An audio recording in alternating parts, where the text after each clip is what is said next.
Welcome to I dream. Hyderabad Saroor Nagar లో గుడికొచ్చిన భక్తురాల్ని ప్రేమ పేరిట ముగ్గులోకి దింపాడు పూజారి. అవసరం తీరాక పెళ్లి చేసుకుంటానంటే ముఖం చాటేయడంతో ఆమె ఒత్తిడి చేసింది.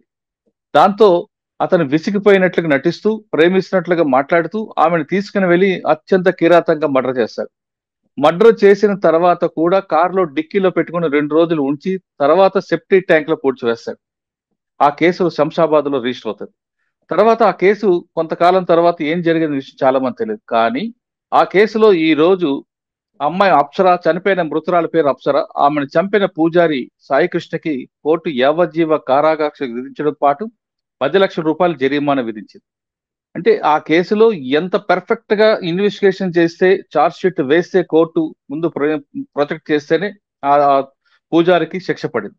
ఆ కేసులో ఇన్వెస్టిగేషన్ చేసిన బెస్ట్ ఆఫీసర్ శ్రీధర్ కుమార్ గారు ప్రస్తుతం మనతో లైవ్ లో ఉన్నారు. ఆయన అడిగి కేసు ఎలా జరిగింది, కేసు ఈ విధంగా కన్విక్షన్ రావడానికి ఆయన చేసిన కృషి ఏంటి, ఆ చైన్ తెగిపోకుండా ఏ విధంగా దాన్ని ప్రాపర్ గా ఇన్వెస్టిగేషన్ చేశారు విషయాన్ని శ్రీధర్ కుమార్ గారు అడుగుతారు. శ్రీధర్ కుమార్ గారితో మాట్లాడే ముందు ఈ కేసులో పబ్లిక్ ప్రాసిక్యూటర్ రవికుమార్ గారు కూడా ఉన్నారు. ఆయన ఈ కేసు ఎలా ప్రొజెక్ట్ చేశారు కోర్టులో, ఏ విధంగా కన్విక్షన్ వచ్చింది విషయాన్ని రవికుమార్ గారు రంగారెడ్డి కోర్టు ముందు మీడియాతో మాట్లాడారు. ఒకసారి ఆ వీడియో చూద్దాం.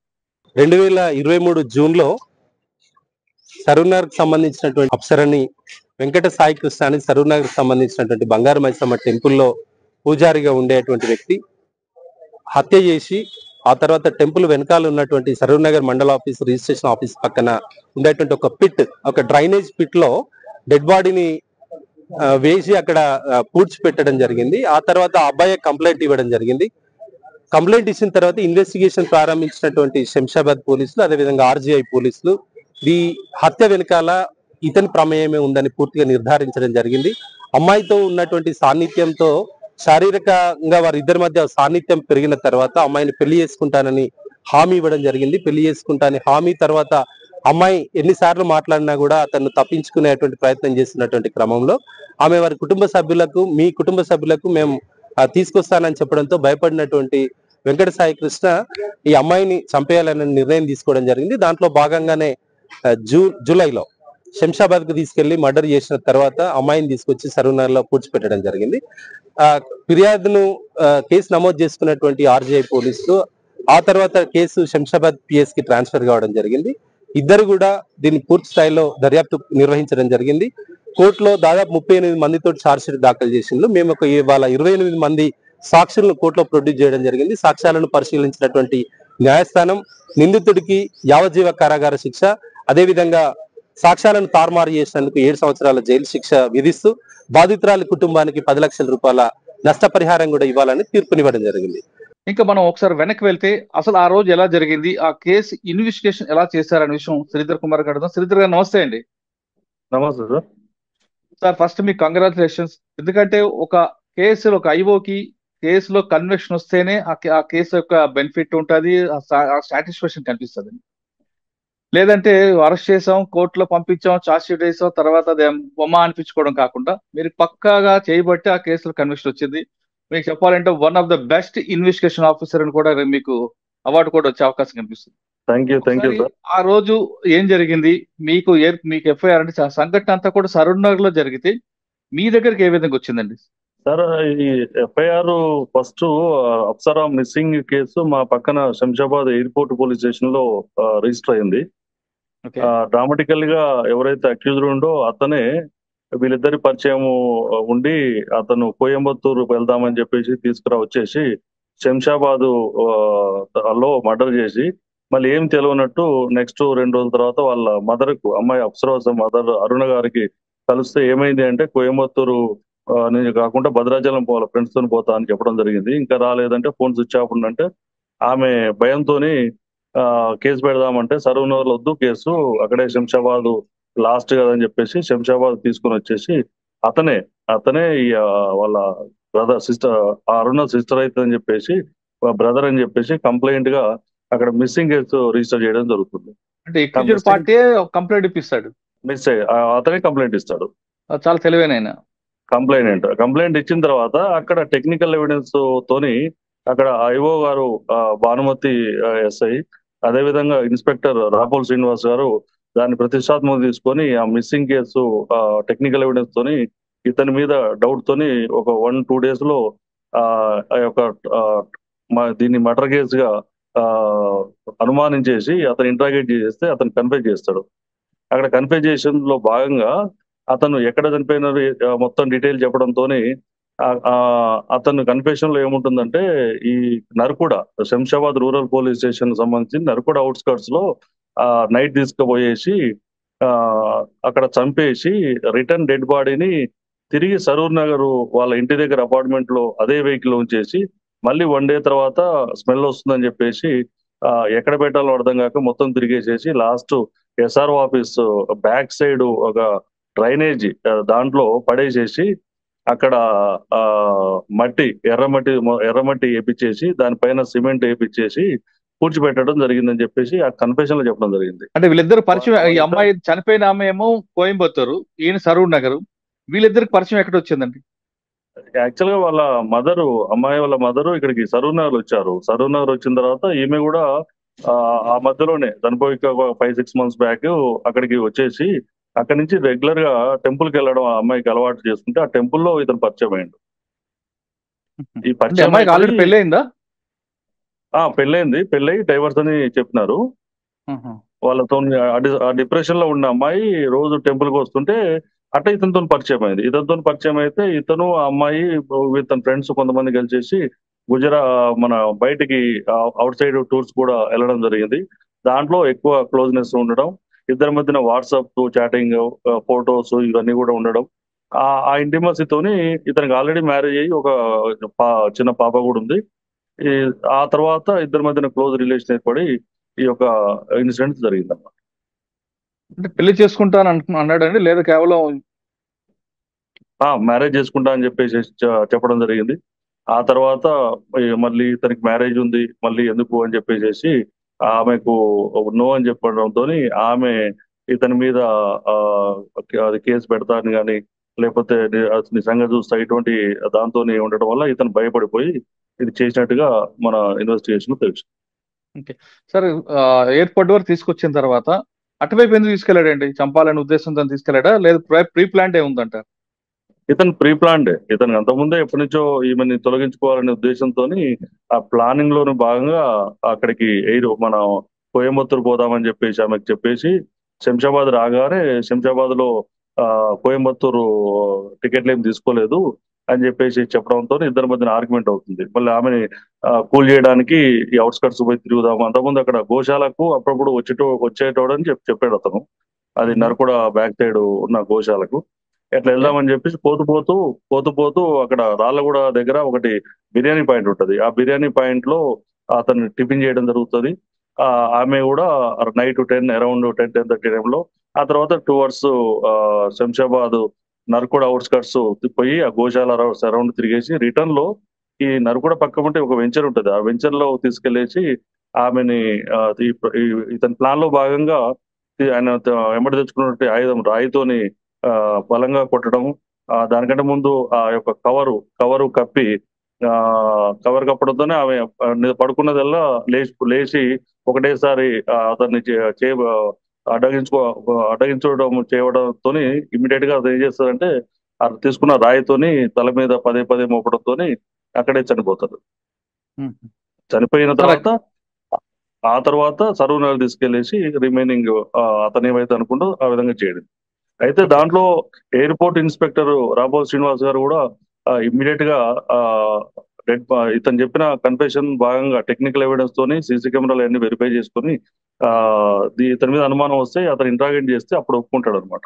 ఒప్పుకుంటే అతన్ని తీసుకెళ్లేసి అప్పుడు ఆ డెడ్ బాడీ తీసినప్పుడు బాగా ఎక్కువ అక్కడ ఉన్న పబ్లిక్ ఇవన్నీ కూడా కేసు ఇంపార్టెంట్ యొక్క కేసును బట్టేసి అక్కడ లోకల్ ఆఫీసర్స్ అదేవిధంగా అప్పుడు మా సిపి గారు స్టీఫెన్ రవీంద్ర సారు దాంట్లో టీమ్ ని ఫామ్ చేసేసి మా డిసిపి గారు నారాయణ రెడ్డి గారు అదేవిధంగా మా ఏసీపీ గారు భాస్కర్ సారు ఎంత కూడా వాళ్ళ యొక్క పర్యవేక్షణలో క్లోజ్ మానిటరింగ్ తోని వారు అక్కడ శవ పంచనామా అదేవిధంగా అనంతరము నెక్స్ట్ రోజు హాస్పిటల్లో పోస్ట్ మార్టం కంప్లీట్ చేసేసి పాయింట్ ఆఫ్ జ్యుడిషియన్ లో మాకు ఆ కేసుని వెరీ నెక్స్ట్ రోజు మాకు పంపించడం జరిగింది. పంపించిన తర్వాత నెక్స్ట్ మేము ఇన్వెస్టిగేషన్ టేకప్ చేసిన తర్వాత ఆ యొక్క ముందు ఇన్వెస్టిగేషన్ మొత్తం చూసుకొని అది పర్ఫెక్ట్ ఉందని చెప్పేసి ఇమీడియట్ మేము అతన్ని వాళ్ళు ఏమంటే రిమాండ్ చేస్తారు. నెక్స్ట్ రోజు రిమాండ్ చేసిన తదనంతరం ఆ కేసు ఫైల్ మాకు పంపించేస్తారు. మాకు పంపించినప్పుడు మేము ఆ యొక్క ఇన్వెస్టిగేషన్ చూసేసి నెక్స్ట్ లీగల్ అడ్వైజర్ వాళ్ళ అడ్వైజ్ తీసేసుకొని మా ఏసీపీ గారు ఇదంతా కూడా ఒక టీమ్ గా చేసేసి ఇమీడియట్ పోలీస్ కస్టడీ వేసినాం అతన్ని.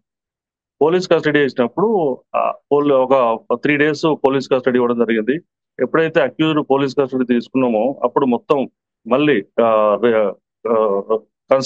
రీకన్స్ట్రక్షన్ ఆఫ్ ది సీన్ చేసేసి ఇద్దరు పంచుల్ని తీసుకొని ఇద్దరు విఆర్ఓలు తీసేసుకొని పోలీస్ స్టేషన్ లో శంషాబాద్ పోలీస్ స్టేషన్ లో ఏం జరిగిందని చెప్పేసి అక్యూజ్డ్ మొత్తము జరిగినది మొత్తం కూడా చెప్పడంతో ఈ పంచులను తీసుకొని అదేవిధంగా అక్యూజ్డ్ ని తీసుకొని ఆ సీన్ రీకన్స్ట్రక్షన్ లో భాగంగా అతను ఎక్కడొచ్చాడు, ఎక్కడ సీన్ తీసుకుపోయాడు, గోశాల ఏముంది, ఆ గోశాల దగ్గర అంతకుముందు ఎవరైతే గోశాల మెయింటైన్ చేస్తారో అతని స్టేట్మెంట్ రికార్డ్ చేయడం జరిగింది. అక్కడి నుంచి చంపిన ప్లేస్ ఐసోలేటెడ్ ప్లేస్ ఉంది, అక్కడ ఎవరు లేకపోవడంతో ఆ నియర్ బై వస్తూ వీళ్ళందరూ భోజనం చేసిన దగ్గర ఎక్కడైతే బిర్యానీ పాయింట్ ఉంటుందో ఆ బిర్యానీ పాయింట్ కూడా దిగిపోయి అక్కడ సీసీ ఫుటేజ్ లభించింది. ఈ పంచుల సమక్షంలో సీసీ ఫుటేజ్ ని ఒక సిడీలో వేసేసుకొని సేమ్ అంటే అదే పంచులతోని అక్యూజర్ తోని ఇతను ఎక్కడ డెడ్ బాడీని పాతిపెట్టిందని చెప్పేసి అక్కడికి వెళ్ళడం జరిగింది. ఆ డెడ్ బాడీ కూడా రీకన్స్ట్రక్ట్ చేసుకొని అక్కడ ఈ అమ్మాయిని చంపడానికి ఉపయోగించినటువంటి రాయి ఉంటే ఆ రాయిని సీజ్ చేసుకోవడం జరిగింది. ఆ తర్వాత కన్ఫెషన్ లో భాగంగా అతను ఈ డిసీజ్డ్ అప్సర్ యొక్క సెల్ ఫోన్ వాళ్ళ ఇంట్లో పెట్టిండని చెప్పేస్తే అక్కడ కూడా సెల్ ఫోన్ ను సీజ్ చేసుకొని అదే పంచుల సమక్షంలో మళ్ళీ తిరిగేసేసి పోలీస్ స్టేషన్ కి వచ్చేసి మొత్తం ఇవన్నీ కూడా ఒక పాయింట్ ఒక ఏవైతే చైన్ ఆఫ్ కస్టడీ మిస్ కాకుండా ఈ యొక్క సీజర్ పంచనామా, కన్ఫెషన్ పంచనామా ఇవన్నిట్లలో కూడా నమోదు చేసేసుకొని వాళ్ళ యొక్క సిగ్నేచర్లు, ఫోటోలు అన్ని తీసేసుకొని మళ్ళీ ఒక నెక్స్ట్ రోజు కోర్టు ఇచ్చినటువంటి ఇన్స్ట్రక్షన్ మేరకు అతన్ని జైలుకి పంపించడం జరిగింది. ఆ తర్వాత ఎవరెవరు దీనికి సంబంధించినటువంటి విట్నెస్లు ఉన్నారో ఆ విట్నెస్లందరినీ కూడా ఎగ్జామిన్ చేసేసి జనరల్ గా ఎక్కడైతే ఇప్పుడు అతను చేసిన దాంట్లో డెడ్ బాడీని అక్కడ పాతిపెట్టేసి అక్కడ ఎర్రమట్టి పోయాలని చెప్పేసి ఎర్రమట్టి పోసినటువంటి ట్రిప్పర్ డ్రైవర్ ని అదేవిధంగా వాళ్ళ ఓనర్ ని వాళ్ళకి ఇచ్చినటువంటి అమౌంట్ ఏవైతే ఉందో ఆ అమౌంట్ సంబంధించిన డీటెయిల్స్ ఇవన్నీ కూడా ఎక్కడ కూడా మిస్ కాకుండా కూడా అందరినీ ఎగ్జామ్ చేసేసి ఆ ఎగ్జామినేషన్ యొక్క రిపోర్ట్స్ అదేవిధంగా ఈ యొక్క పంచనామా రిపోర్ట్స్, సీజర్ రిపోర్ట్స్, సీసీ ఫుటేజ్లు అదేవిధంగా వాళ్ళందరికీ కూడా సంబంధించినటువంటి టెక్నికల్ ఎవిడెన్స్ ఇతరత్ర టెక్నికల్ ఎవిడెన్స్ కూడా కలెక్ట్ చేసేసి ఆ తర్వాత లీగల్ అడ్వైజర్ సపోర్ట్ తీసుకొని అదేవిధంగా పీపీ గారు మా అప్పుడున్నటువంటి పీపీ గారు అడ్వైజ్ తీసేసుకొని ఎక్కడ కూడా ప్రాబ్లం లేకుండా అదేవిధంగా అక్యూజ్డ్ ఫోను అదేవిధంగా డిసీజ్డ్ ఫోను ఈ ఇద్దరి ఫోన్లని కూడా ఎఫ్ఎస్ఎల్ పంపించినాం. ఎఫ్ఎస్ఎల్ పంపించేసి అందులో ఉన్నటువంటి డేటాని రిట్రీవ్ చేయడం జరిగింది. అందులో డేటా రిట్రీవ్ చేసేస్తే అక్యూజ్డ్ కు డిసీజ్డ్ కు ఉన్నటువంటి రిలేషన్ ఏమైతే ఉన్నాయో ఆ డేటాలో రావడం జరిగింది మనకు మెయిన్. అదొకటి ఇద్దరు యొక్క సేమ్ ఎక్కడెక్కడ వచ్చేసారని చెప్పేసి వాళ్ళ యొక్క లొకేషన్స్ అవన్నీ కూడా తీసుకొని వీటన్నిటిని కోర్టులో ఛార్జ్ షీట్ రూపంలో పొందుపరచడం జరిగింది. అదేవిధంగా అంతకుముందు రాపోల్ శ్రీనివాస్ గారు ఐఓ ఉన్నప్పుడు అతను సీజ్ చేసినటువంటి వస్తువులు ఏవైతే ఉన్నాయో వాటిని ఎఫ్ఎస్ఎల్ పంపించడం జరిగింది.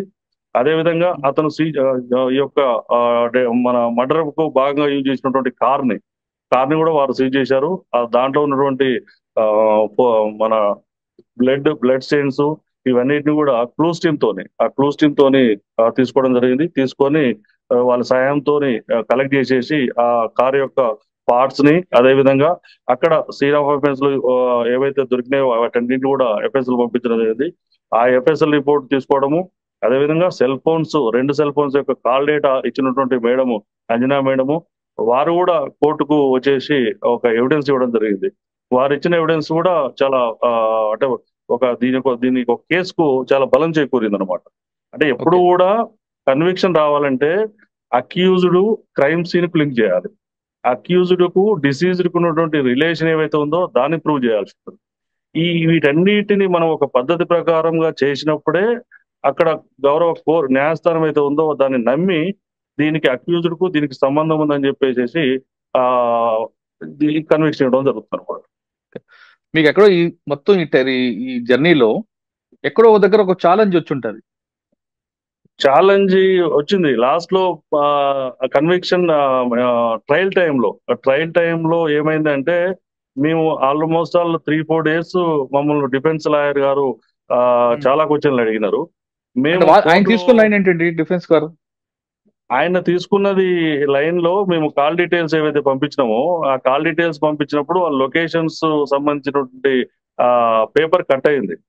పేపర్ కట్ కావడంతో కొంచెం డౌట్స్ ఉంటే డౌట్ అదేనా? అది మెయిన్ దాంట్లో. అప్పుడు ఏమైందంటే వీళ్ళిద్దరిది కూడా ఎక్కడెక్కడ ఉన్నారు అనేది తెలవకుండా ఉంటది. సో దాంట్లో ఇమ్మీడియట్ గా పీపీ గారితో డిస్కస్ చేసి మేము సర్వీస్ ప్రొవైడర్స్ అలా దాంతో ఉన్నటువంటి డేటాని మళ్ళీ పెన్ డ్రైవ్ దాంట్లో చేంజ్ చేసుకొని 65B త్రో పీపీ గారు, అది పీపీ గారు అంటే బెస్ట్ అడ్వైస్ అది లాస్ట్ టైంలో.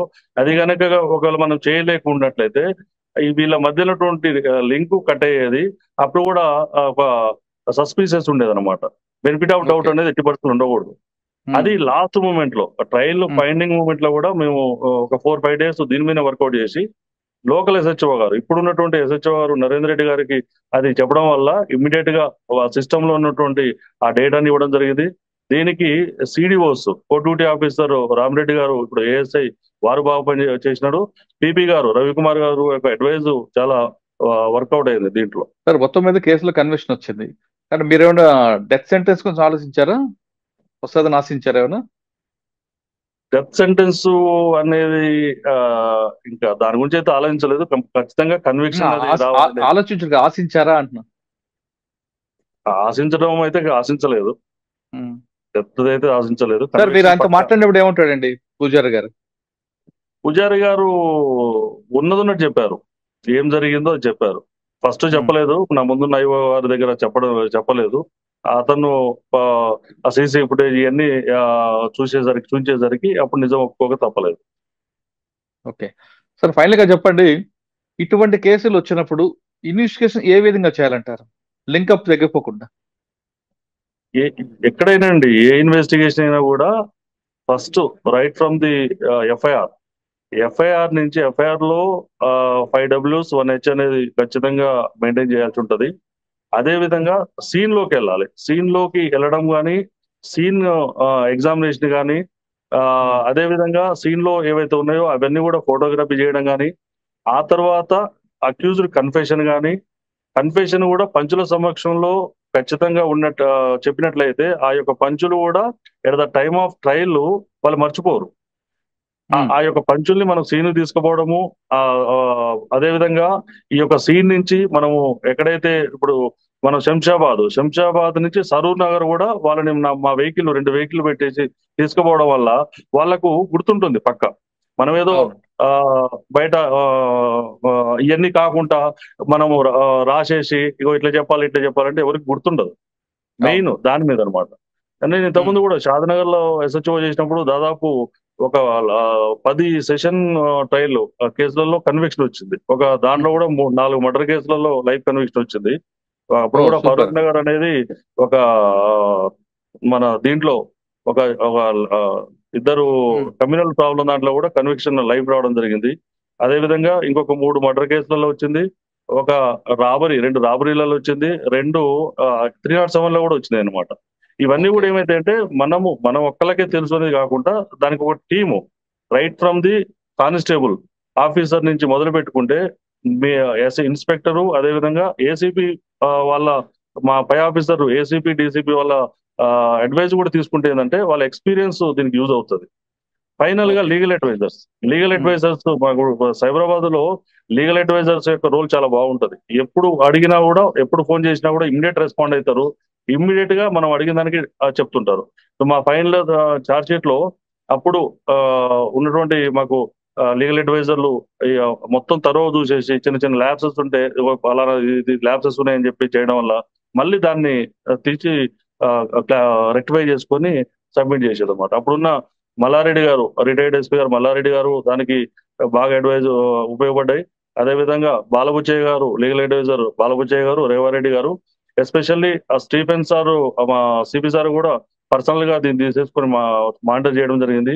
అప్పుడున్న మన డీసీపీ నారాయణ రెడ్డి డీసీపీ గారు, సారు 23లో, నారాయణ రెడ్డి గారు. అదేవిధంగా ఏసీపీ భాస్కర్ సార్ ఉన్నారు. ఉమ్. వీళ్ళందరూ కూడా ఆ ఈ యొక్క కేసు కన్విక్షన్ కు చాలా ఉపయోగపడదు వాళ్ళ యొక్క అడ్వైజెస్. ఓకే, ఒక కేసులో శిక్ష పడాలంటే ఫ్రమ్ ద బిగినింగ్ అంటే ఎఫ్ఐఆర్ దగ్గర నుండి కూడా కరెక్ట్ గా వెళ్తే ఖచ్చితంగా శిక్ష పడుతుంది అంటున్నారు శ్రీధర్ కుమార్ గారు. ఇది కేవలం సరూర్ నగరే కేసే కాదు, అతను షాద్ నగర్ లో పనిచేసినప్పుడు కేసులో కూడా, అంటే కేవలం మర్డర్ కేసులు కాకుండా 307 లో కూడా కన్విక్షన్ వచ్చిందంటే ఆయన ఇన్వెస్టిగేషన్ కరెక్ట్ గా చేస్తారు. అయితే ఆయన చెప్తున్నట్లుగా ఇది కేవలం నా ఒక్క టాలెంట్ కాదు, నా టీం వర్క్ అంటూ ఆయన ఫ్యాక్ట్ చెప్తున్నారు. ఇది ప్రతి ఆఫీసర్ కూడా నేర్చుకోవాల్సిన విషయం ఏంటంటే, కేసులు కడతాం, చార్జ్ షీట్ వేస్తాం, ట్రయల్ వెళ్తుంది, తర్వాత కేసు అప్పీల్ అవుతుంది, దానివల్ల ఉపయోగం ఉండదు.